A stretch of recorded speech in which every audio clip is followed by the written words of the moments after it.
नाज़रीन अस्सलामु अलैकुम वरहमतुल्लाहि वबरकातुहू। आप देख रहे हैं फ़िक्र नज़र पर दिन भर की 10 बड़ी खबरें। आइए मुल्क की तमाम बड़ी खबरों पर नज़र डालते हैं। बिहार के ज़िला सारण वाक़े खेड़ा थाना इलाके के खुदाई गांव में पटाखा कारोबारी शब्बीर हुसैन के घर में धमाका हुआ, जिसमें 6 अफराद हलाक जबकि दीगर 8 अफराद जख्मी हो गए हैं। धमाके के बाद घर में आग लग गई। राहत और बचाव का काम जारी है। आधार कार्ड और वोटर कार्ड लिंक करने के तनाज़ा कानून को सुप्रीम कोर्ट में चैलेंज किया गया है, जिसमें कांग्रेस पार्टी के रहनुमा रणदीप सुरजेवाला ने इसे मंसूख करने का मुतालबा किया है। अर्जी में सुरजेवाला ने कानून को गैर आईनी करार देते हुए इसे राजदारी के हुकूक और मुसावात के हुकूक के खिलाफ वर्जी करार दिया। बिहार के दारुल हुकूमत पटना में वाक़ फुलवारी शरीफ में मुश्तबा शिद्दत पसंदाना मौलवियों की साजिश के इंकशाफ के बाद बिहार को अलर्ट मोड पर कर दिया गया है। कई अजला में NIA की टीम दहशतगर्दों के राब्तों की तलाश में खुफिया तौर पर पहुंच रही है।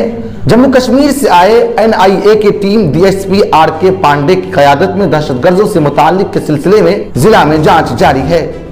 मरकजी वजीर स्मृति ईरानी ने अपनी बेटी के जरिए गोवा में बाढ़ चलाए जाने के इल्जामात पर जवाबी कार्रवाई करते हुए कांग्रेस के कई रहनुमाओं को नोटिस भेजा है। उन्होंने कांग्रेस रहनुमा पवन खेरा, जयराम रमेश, नेता डिसूजा और कांग्रेस को कानूनी नोटिस भेजकर बिला शर्त तहरीरी माफी मांगने और इल्जामात को फौरी तौर पर वापस लेने को कहा है। वज़ारत हज और उम्रा के मुताबिक अब तक 4 लाख से ज़्यादा हज्जाज इकराम अपने मुल्क रवाना हो चुके हैं। हज्जाज की वापसी का अमल फ़िज़ाई, बहरी और बर्री रास्तों से जारी है। सबक न्यूज़ ने वज़ारत हज और उम्रा की जानिब से जारी आदाद शुमार के हवाले से मजीद कहा कि जद्दा के शाह अब्दुल अजीज इंटरनेशनल एयरपोर्ट और मदीना मनव्वरा के शहजादा मोहम्मद बिन अब्दुल अजीज एयरपोर्ट से अब तक 3,65,457 हज्जाज अपने अपने मुल्क रवाना हो चुके हैं। रूस और यूक्रेन के दरमियान यूक्रेन की अनाज की बरामदात दोबारा शुरू करने के तारीखी मुआहदे की ठीक एक दिन बाद यूक्रेन की मरकजी बंदरगाह पर रूस ने हमला कर दिया। ताहम यूक्रेन ने कहा कि वो इस वाक़े के बावजूद अनाज की बरामदात दोबारा शुरू करने की तैयारी कर रहा है। मक्का के इलाकाई पुलिस ने एक नामालूम सऊदी शहरी को गिरफ्तार किया है। इसने इस्राएली रिपोर्टर को मक्का में दाखिल होने और छुपने में मदद की थी। इस्राएली सहाफ़ी के मक्का में दाखिल होने पर सोशल मीडिया पर शदीद रद्द-ए-अमल सामने आया, जिसमें सऊदी अरब के लोगों समेत पूरे दुनिया के मुसलमान ने मुक़द्दस सरज़मीन पामाली पर गम और गुस्सा का इजहार किया। आलमी इदारा सेहत ने मन की पॉक्स के बढ़ते हुए केसेस के पेश नज़र आलमी इमरजेंसी करार दिया और आम लोगों को एहतियात बरतने के साथ साथ होशियार रहने की भी अपील की है। चंद रोज कबल भारत में मन की पॉक्स का पहला केस सामने आया था।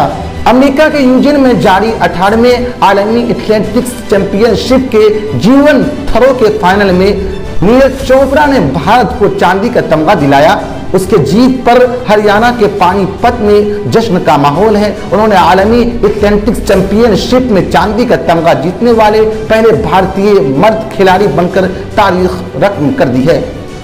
इंग्लैंड के साबिक बल्लेबाज जोनाथन टॉन्ट को अफगानिस्तान का नया कोच मुकर्रर किया गया है। अफगानिस्तान क्रिकेट बोर्ड ने जुमा को कहा कि वो अगस्त में दोबारा आयरलैंड से अपनी जिम्मेदारियां संभालेंगे। टॉन्ट ने 2009 से 2015 के दरमियान इंग्लैंड के लिए 52 टेस्ट मैच खेले और 44.08 की औसत से 3,835 रन बनाए।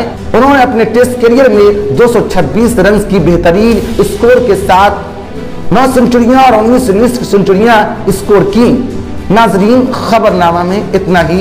इस खबरनामे को अपने दोस्तों के साथ शेयर करना बिल्कुल न भूले। फिर मुलाकात होगी। शुक्रिया।